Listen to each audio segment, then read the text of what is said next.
Hello everyone, good morning. I am Diksha Joshi, lecturer Government Polytechnic College Pali, electrical department. आज हम आपके सामने discuss करेंगे एक EE308 का टॉपिक जो है यूनिट 6 का सीरीज कंपनसेशन।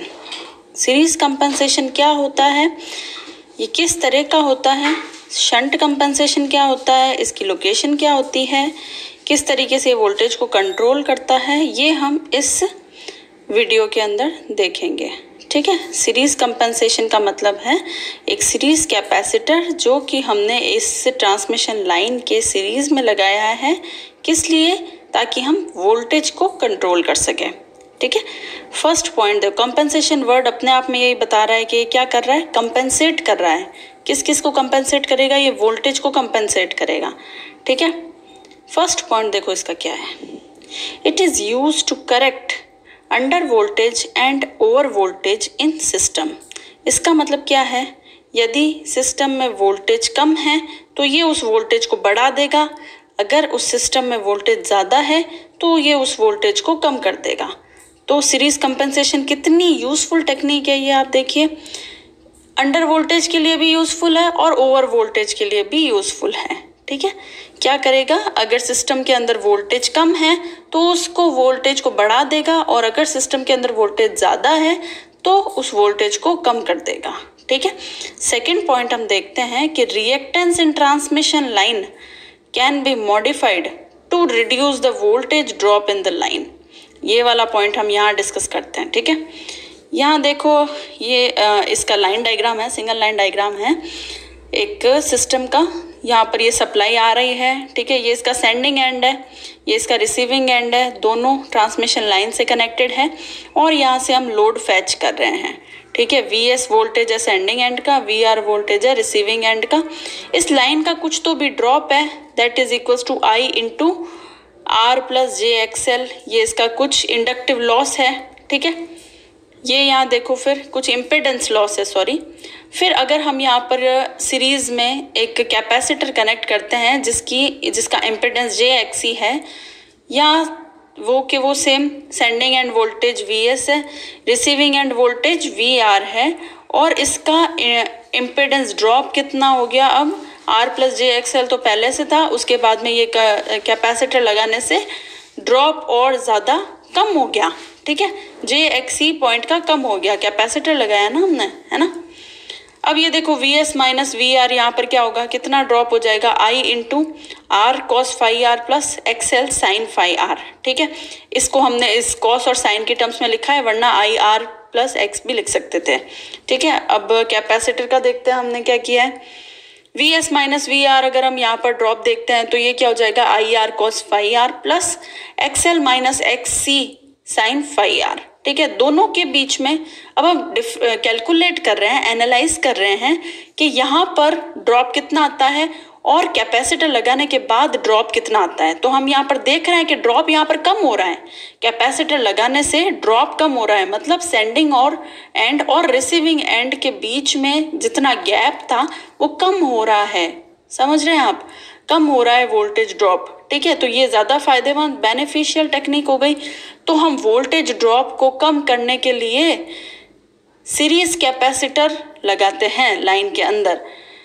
अब ये लाइन पढ़िए, reactance in transmission line can be modified, या तो कम कर दो या बढ़ा दो, to reduce the voltage drop in the line. ठीक है, वोल्टेज ड्रॉप को हमने रिड्यूस किया है। ठीक है, अब ये देखोगे दोनों ड्रॉप्स के बीच में अगर हम डिफरेंस निकालें तो कितने का डिफरेंस आ रहा है, IXC sine phi R, IXC sine phi R का डिफरेंस आ रहा है दोनों के बीच में।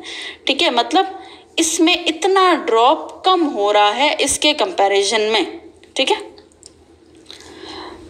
नेक्स्ट पॉइंट पढ़ो, it can work with leading and lagging power factors. दोनों तरीके पावर फैक्टर लोड के साथ ये काम करेगा, लीडिंग के साथ भी और लैगिंग के साथ भी। ये हमारा आ गया, इसके अंदर फाई की वैल्यूज रखिए आप, 0 रखिए, ग्रेटर देन 0 रखिए, तो क्या आ जाएगा, इस ओवरऑल की वैल्यू ग्रेटर देन 0 आएगी, इसकी वैल्यू ग्रेटर देन 0 आएगी, तो क्या हो जाएगा, VR2 is greater than VR1, इसका मतलब जब हमने कैपेसिटर लगाया है तो हमारा वोल्टेज रिसीविंग एंड का बड़ा है इन कंपैरिजन विद जब हमने नहीं लगाया है तब। वही तो हमें करना है। अगर लैग पावर फैक्टर होगा तो हमको क्या मिलता है, एंड में वोल्टेज कितना मिलता है, कम मिलता है, हमको उसको बढ़ाना पड़ता है। तो वही तो ये कर रहा है। जब हमने सीरीज कंपेंसेशन लगा दिया तो इसने वोल्टेज को बढ़ा दिया ना, रिसीविंग एंड के वोल्टेज को बढ़ा दिया इन कंपैरिजन टू ये वाला जब हमने नहीं लगाया, ठीक है। और लीडिंग के केस में वही अपोजिट हो गया। तो हमें पता है कि जब लैगिंग पावर फैक्टर का केस होता है तब हमारा रिसीविंग एंड का वोल्टेज जो है वो कम होता है, हमको उसको बढ़ाना पड़ता है। तो उसके लिए हम ये भी कह सकते हैं कि उस वोल्टेज को इंक्रीज करने के लिए हम सीरीज कंपेंसेशन लगाते हैं, ठीक है। और ये हम देख रहे हैं कि लीडिंग पावर फैक्टर का जब केस होगा तब क्या होगा, तभी भी हमारा ये जो रिसीविंग एंड का वोल्टेज है तब ज़्यादा होगा। उस ज़्यादा को कम करने के लिए भी हम सीरीज कंपेंसेशन लगाते हैं। तो ये दोनों केस में यूजफुल है, अंडर वोल्टेज के केस में भी और ओवर वोल्टेज के केस में भी, लीडिंग में और लैगिंग में भी, ठीक है। ये पॉइंट्स क्लियर हो गए तीनों, ये यहाँ तक क्लियर हो गया, ठीक है। अब जब हमने कैपेसिटेंस नहीं लगाया है, सीरीज कंपेंसेशन नहीं किया है, तो हमारा पीएस मैक्स कितना आता है, ये पीएस मैक्स यहाँ पर ये वाली वैल्यू होती है, ठीक है। ये कितना आता है, V S into V R divide by X, ठीक है। और यहाँ कितना आएगा, V S into V R divide by X minus X C. तो हम देख रहे हैं पी मैक्स की वैल्यू बढ़ रही है, इंक्रीज हो रही है पी मैक्स की वैल्यू, समझ रहे हो आप, पी मैक्स की वैल्यू इंक्रीज हो रही है।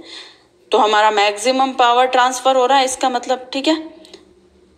P max increases, steady stability limit increases, ठीक है। हमें पता है कि पी मैक्स पे डिपेंड करती है हमारी स्टेडी स्टेबिलिटी लिमिट, वो भी इंक्रीज होगी। सीरीज कैपेसिटर इम्पैक्ट करेगी एंगुलर स्टेबिलिटी को। अच्छा, स्टेबिलिटी हम किसको कहते हैं, स्टेबिलिटी कब होती है, जब कोई भी हमारा सिस्टम उसकी रेटेड वैल्यू के 5% पे वेरी करता है। अगर हमारा रेटेड वोल्टेज की वैल्यू प्लस माइनस 5% तक वेरी कर रही है तो कोई इशू नहीं है। उसके ऊपर या उसके नीचे अगर वेरी कर रही है तो हम उसको स्टेबल नहीं कहेंगे। वैसे ये एंगुलर स्टेबिलिटी जो है वो पावर एंगल को ध्यान में रखकर ये स्टेबिलिटी बनाई गई है, एंगुलर स्टेबिलिटी, ठीक है। 5% प्लस माइनस से ज़्यादा नहीं होना चाहिए, ठीक है। अब हम बात करते हैं सीरीज कंपेंसेशन और शंट कंपेंसेशन के डिफरेंस की, ठीक है। यही वही हमारा अरेंजमेंट है, सप्लाई दिया, ठीक है। ये हमारा यहाँ पर है शंट रिएक्टर, ये भी हमारा शंट रिएक्टर, ठीक है। और ये हमने 2 कैपेसिटर लगा दिए यहाँ पर, और ये एक इंडक्टर लगा दिया, और ये लोड कनेक्ट कर दिया, ठीक है। ये हमारे हो गए सीरीज कंपेंसेशन, ये हो गए हमारे शंट कंपेंसेशन, ठीक है। अब देखो सीरीज कंपेंसेशन के कुछ पॉइंट्स देख लीजिए। Increase in power transfer capacity, ठीक है, increase in power transfer capability. Power जो हमारा सेंडिंग एंड से रिसीविंग एंड तक हम ट्रांसफ़र करेंगे उसकी कैपेसिटी इसमें ज़्यादा है जब हमने सीरीज़ में कनेक्ट किया है। तब ये हम यहाँ पर देख चुके हैं कि 100% पावर को ये सेंडिंग एंड से रिसीविंग एंड तक भेज देता है, एक्सक्लूडिंग सम माइनर लॉसेस, ठीक है। सेकंड पॉइंट हम देखते हैं कि अगर हमारी पावर ट्रांसफ़र की कैपेसिटी बढ़ती है तो हमारी सिस्टम भी तो स्टेबल होता है, तो इम्प्रूवमेंट इन सिस्टम स्टेबिलिटी, हमारा सिस्टम भी स्टेबल होता है, ठीक है। थर्ड पॉइंट हम देखते हैं improvement in power factor angle. यही चीज़ जो हमने यहाँ पर डिस्कस की थी, ये एंगुलर स्टेबिलिटी को भी इम्प्रूव करता है, तो पावर फैक्टर को इम्प्रूव किया ना। अच्छा, ये पॉइंट बताइए कि पावर फैक्टर इम्प्रूवमेंट ज़्यादा रिलेवेंट है सीरीज कंपनसेशन में या फिर वोल्टेज कंट्रोल? तो इसका आंसर रहेगा पावर फैक्टर इम्प्रूवमेंट, क्योंकि पावर फैक्टर इम्प्रूवमेंट से कई सारे फैक्टर्स जुड़े हुए हैं। जैसे कि अगर पावर फैक्टर इम्प्रूव नहीं हुआ तो हमारा करंट वेरी कर जाएगा, करंट वेरी कर जाएगा तो लॉसेस बहुत ज़्यादा हो जाएंगे और वो इकोनॉमिक कंडीशन नहीं है हमारे लिए, ठीक है। तो पावर फैक्टर एंगल का इम्प्रूवमेंट जो है वो हमारे लिए ज़्यादा इम्पोर्टेंट पॉइंट है, ठीक है। नेक्स्ट पॉइंट हम पढ़ते हैं कि load division among parallel line जो है, लोड डिवीजन अमंग ये पैरेलल लाइन जो है वो इक्वल रहेगी। लोड डिवीजन हमारा सही तरीके से हो पाएगा यदि हम सीरीज कैपेसिटर को कनेक्ट कर दे तो, ठीक है। Next point control of voltage, हमने देखा ही है कि ये अंडर वोल्टेज और ओवर वोल्टेज दोनों को अच्छे से कंट्रोल करता है, ठीक है। अब हम पढ़ते हैं शंट कंपेंसेशन क्या है। Shunt compensation, general purpose of shunt compensation is to keep the voltage rises down during light और नो लोड कंडीशन। जब लाइट लोड कंडीशन या नो लोड कंडीशन होता है तब हमारा जो वोल्टेज में एकदम शॉर्ट स्पैन में हाई सर्ज आता है, ये उसको रोकता है शंट कंपेंसेशन। हाई वोल्टेज की सर्ज को ये अपने अंदर ग्राउंड कर देता है, ठीक है, इसलिए इसको शंट कंपेंसेशन कहा है। और ये वोल्टेज राइज को डाउन करता है ड्यूरिंग लाइट या नो लोड कंडीशन, ठीक है। सेकंड पॉइंट क्या है इसका, implemented using shunt reactors. Shunt reactors हमने ये देखा ही है, ये शंट रिएक्टर्स है। स्टैटिक VAR कंट्रोल्स और सिंक्रोनस कंडेंसर्स। सिंक्रोनस कंडेंसर्स भी इसके अंदर बहुत ही महत्वपूर्ण भूमिका निभाते हैं। क्यों? क्योंकि ये भी हमारे स्टैटिक VAR लॉस को कम करते हैं और हाई वोल्टेज की हाई स्पाइक को ग्राउंड करने में मदद करते हैं, ठीक है। थर्ड पॉइंट इसका क्या रहेगा, डजंट इफेक्ट करंट और power factor beyond their point of application. बिना बात के करंट और पावर फैक्टर को नहीं छेड़ेगा ये, ठीक है। जबकि सीरीज कंपनसेशन में क्या था, हमारा करंट और पावर फैक्टर दोनों वेरी कर रहे थे और वोल्टेज को भी कंट्रोल कर रहा था ये, ठीक है। पावर फैक्टर के कंट्रोल के अंदर सीरीज कंपेंसेशन बहुत इंपॉर्टेंट पॉइंट है, ठीक है। जबकि शंट कंपेंसेशन के अंदर पावर फैक्टर का एज सच कोई बड़ा रोल नहीं है, ठीक है। ये भी एक पॉइंट है कि अगर हमने शंट में कैपेसिटर लगाया है तो वो वोल्टेज को बढ़ाएगा, और अगर हमने शंट के अंदर इंडक्टर लगाया है तो वो वोल्टेज को घटाएगा, ठीक है। तो ये हमने पढ़ लिया सीरीज कंपेंसेशन के बारे में, वोल्टेज को किस तरीके से उसने कम किया है, बढ़ाया है, कंट्रोल किया है, ठीक है। पावर फैक्टर वाला हमने पॉइंट पढ़ लिया, पावर मैक्सिमम पावर वाला पॉइंट पढ़ लिया, स्टेडी स्टेबिलिटी लिमिट हमको समझ में आ गई। ये सीरीज कंपेंसेशन और शंट कंपेंसेशन के बीच में कुछ डिफरेंसेस हैं वो हमने देख लिए, ठीक है। Thank you everyone.